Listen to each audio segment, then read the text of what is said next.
Hello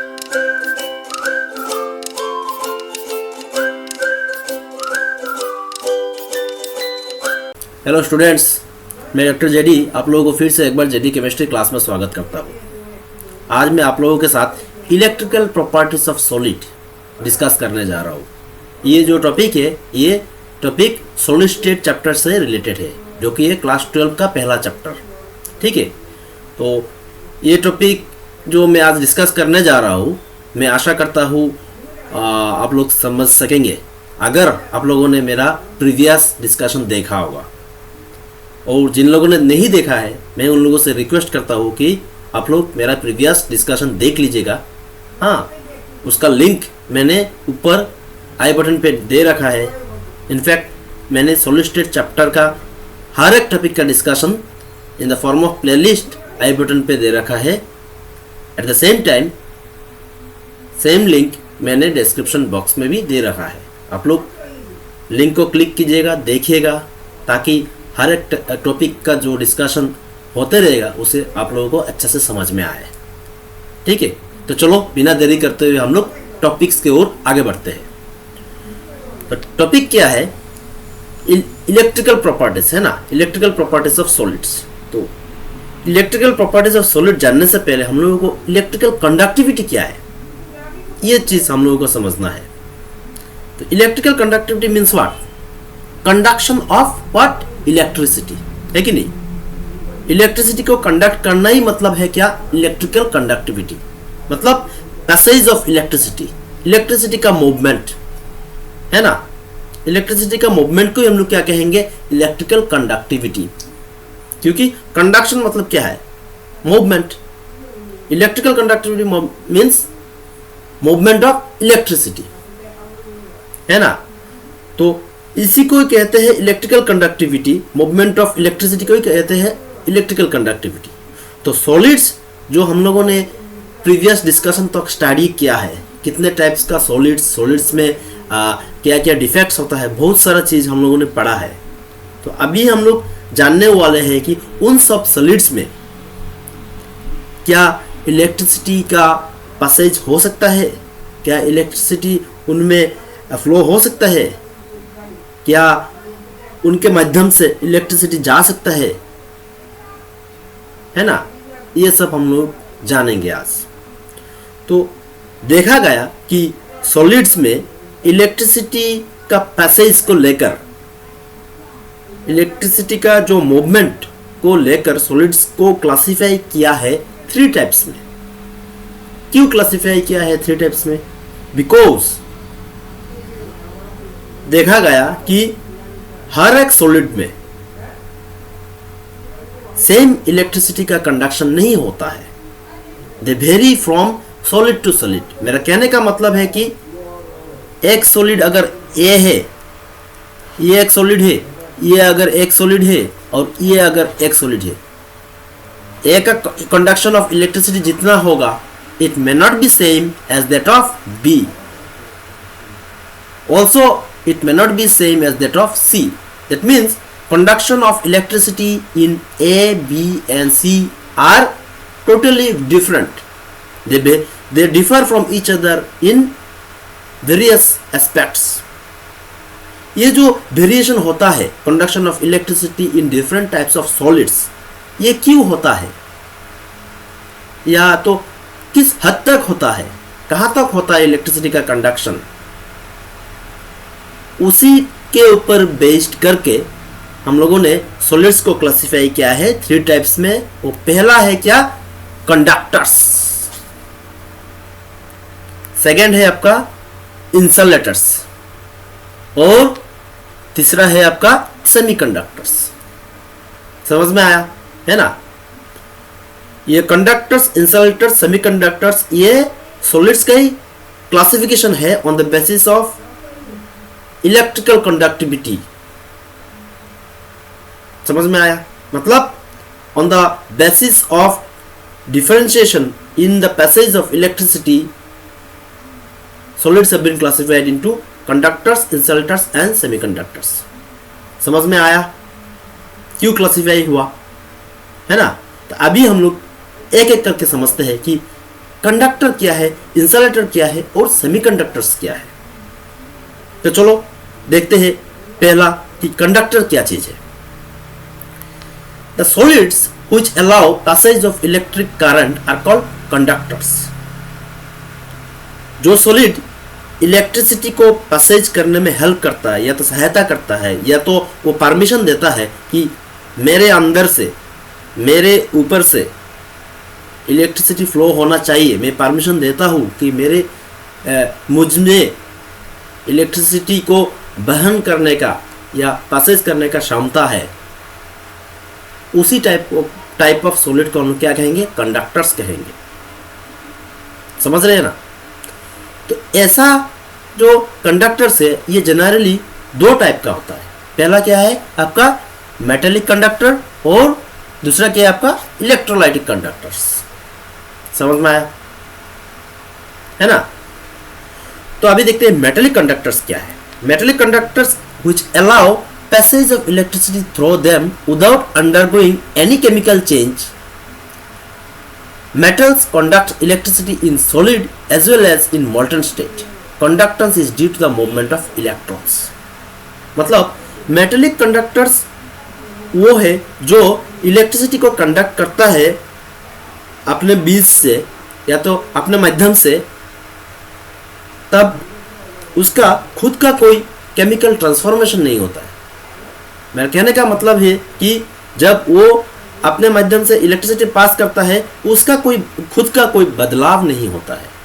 वो जैसे original state में था फाइनल स्टेट में वैसा ही रहेगा। या तो during the passage of electricity it will never change its original form, कोई ट्रांसफॉर्मेशन उसमें नहीं आएगा। समझ में आ रहा है आपको, है ना। ये जो मेटेलिक कंडक्टर्स है ये आपका इलेक्ट्रिसिटी कंडक्ट करता है in solid form as well as in molten form. मतलब वो पर्टिकुलर सॉलिड को जब आप मेल्ट कर देंगे तो वो हो जाएगा क्या, मोल्टन स्टेट में आ जाएगा, है ना। तब भी वो इलेक्ट्रिसिटी कंडक्ट करेगा। तो बात ये हुआ कि वो solid form as well as in molten state में भी इलेक्ट्रिसिटी कंडक्ट करता है मेटेलिक सॉलिड्स। ये जो कंडक्शन होता है मेटेलिक कंडक्टर्स में ये क्यों होता है, due to the movement of electrons. वो मूवमेंट ऑफ इलेक्ट्रॉन्स का वजह से ही इलेक्ट्रिसिटी कंडक्ट करता है। As for example gold, copper, silver, they are all metals, है ना। जिसके वजह से मैंने यहाँ पे नाम दिया है कि आपका मेटेलिक कंडक्टर्स। समझ में आया। अभी चलते हैं हम लोग इलेक्ट्रोलाइटिक कंडक्टर्स के ओर। Electrolytic conductors which allow passage of electricity through them यहाँ पे with होगा,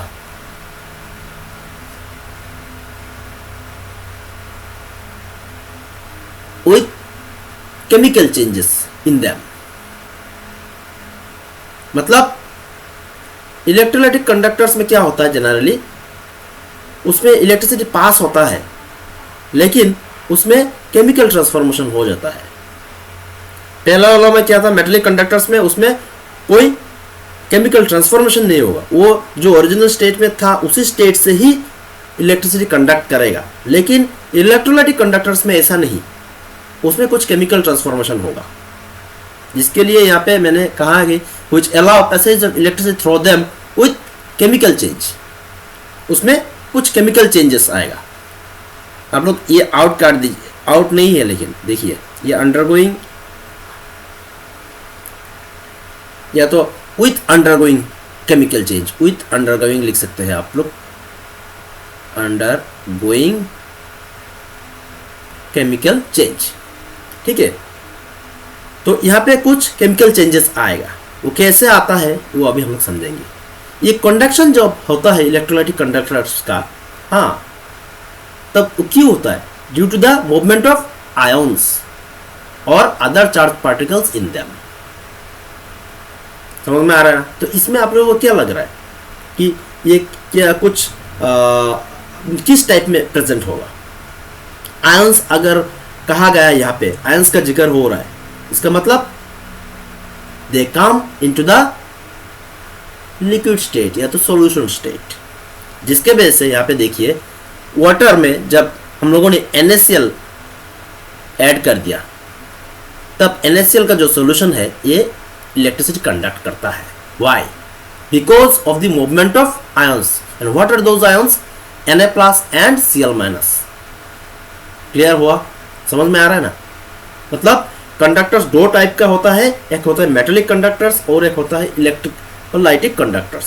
मेटेलिक कंडक्टर्स में कोई केमिकल ट्रांसफॉर्मेशन नहीं होता है, लेकिन इलेक्ट्रोलाइटिक कंडक्टर्स में कुछ हद तक केमिकल ट्रांसफॉर्मेशन होता है।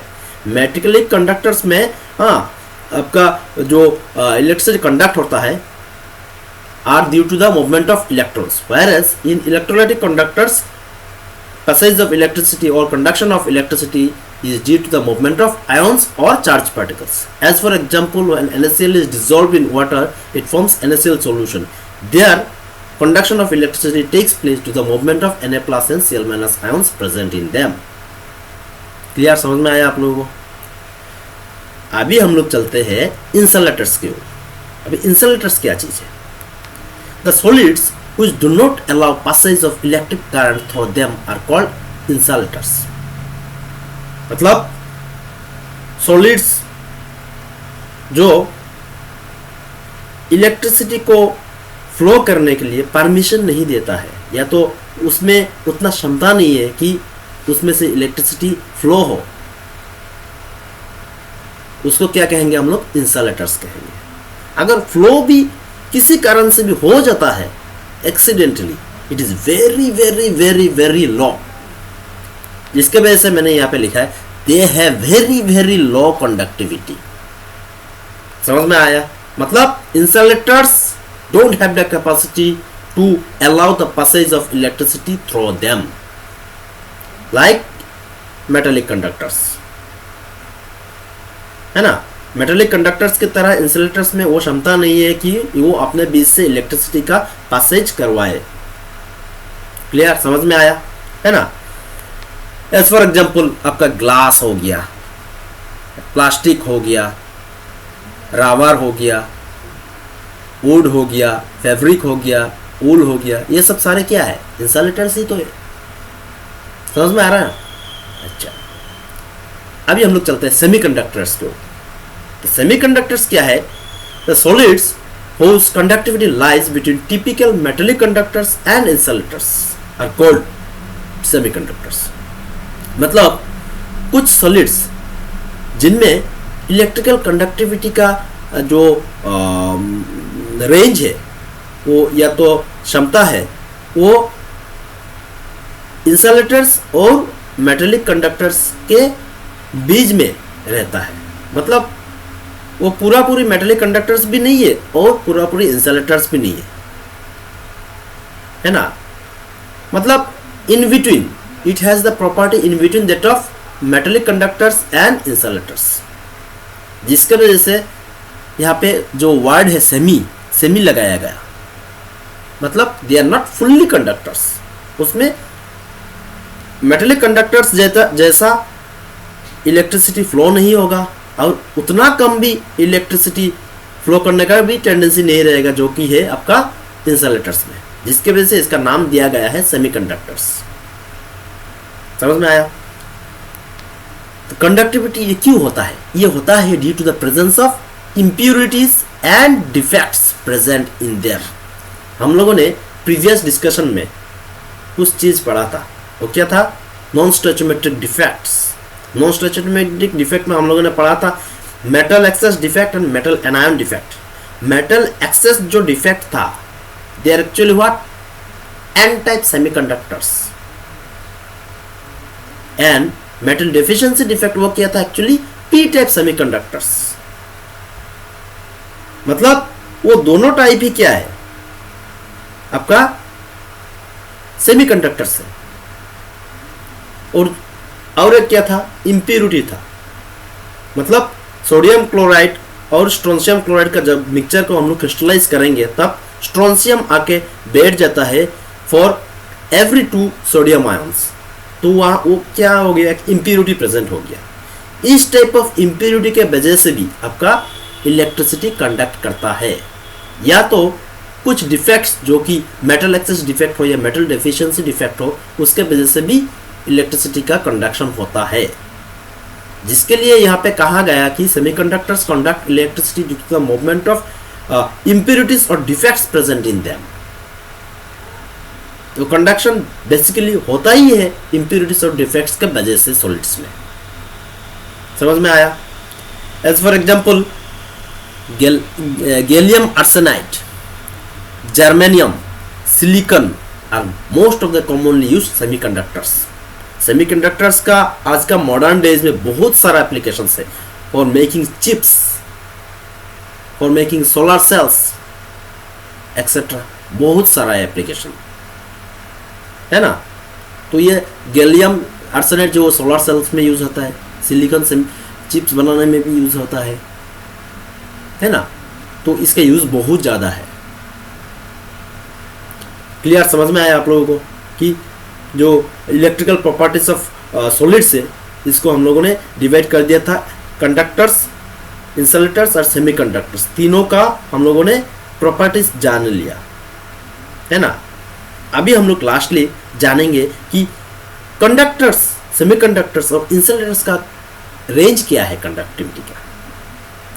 तो पिछले जो डिस्कशन अब तक हम लोगों ने किया है उससे आप लोगों को ये तो पता चल गया है कि सबसे ज़्यादा कंडक्टिविटी किसका है, कंडक्टर्स का ही होना चाहिए ऑब्वियसली, जिसके वजह से देखिए आप, it has the range 10⁴ to 10⁷ ohm inverse metre inverse. This is the unit of conductivity that you learn in some chapters of class 12 in the upcoming days. और सेमीकंडक्टर्स का रेंज क्या है आप लोग देख सकते हैं, 10⁻⁻⁶ to 10⁴ ohm inverse metre inverse. और इंसुलेटर्स का देखिए आप लोग, very very very very low, 10 का पावर नेगेटिव है। तो electrical properties of semiconductor lies in between conductors and insulators. Clear? समझ में आया है ना। तो मेरा आज का डिस्कशन यही तक सीमित है। मैं आशा करता हूँ कि आप लोगों को समझ में आया। जिन लोगों को समझ में नहीं आया आप लोग कमेंट्स कीजिएगा, मैं सूटेबल रिप्लाई देने का कोशिश करूँगा। और ये डिस्कशन को देखने के बाद आप लोग प्लीज़ एक लाइक कीजिएगा, ठीक है। और आप लोग ये चैनल को सब्सक्राइब कर लीजिएगा, ताकि जब भी मैं कोई नया डिस्कशन लेकर आऊँ इसका नोटिफिकेशन आप लोगों को इंस्टेंटली मिल जाए, जो आप लोगों के लिए शायद हेल्पफुल हो। Thank you very much.